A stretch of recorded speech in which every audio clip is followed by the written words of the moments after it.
Well, you may remember the sports betting bill that was signed into law 3 months ago, but a recent change in the budget bill could delay the start of sports betting in the state. Derek Dillinger has a story.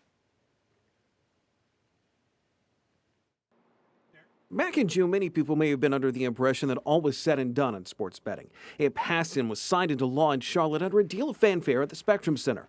But now, in the middle of the state budget, there's a reported 611-page draft that's been passed around the General Assembly and to media organizations in Raleigh that makes what was passed in the Queen City not necessarily a dream, but it certainly is different. All of a sudden, you see in there that there's technical changes. That's the word they use, technical changes to the sports betting law. Steve Bittenbender is with BetCarolina.com and the Gambling.com group. Both serve as gambling resource sites and are not associated with any effort on legalization. We went over the proposed changes with him. The limit of 12 licenses across the state goes away, and anyone who wants to set up shop for mobile sports betting would have to work with a professional sports team or with organizations like NASCAR or the PGA. The law now says it's only an option. Bittenbender says this isn't necessarily a bad thing. Other states have this set up, but it may limit who comes to the state. They're substantial, I think.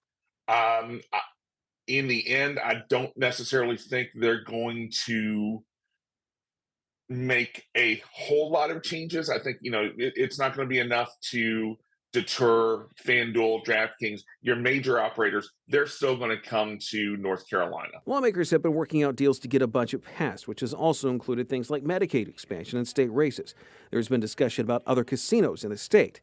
It looks like Medicaid and casinos will likely be in different legislation. The response would be that I hope that both bills pass. But before mobile sports betting becomes the norm in North Carolina, things could change on how it works, leading to a possible delay. If the sports betting changes go in as is, it might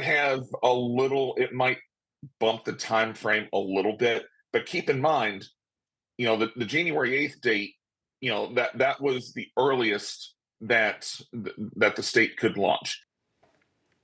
Now, we did make a point to reach out to State Representative Jason Saine. He represents Lincoln County. Is one of the big supporters and sponsors of that sports betting legislation. And we wanted to be able to get his thoughts on the proposed changes. We have not heard back from him just yet.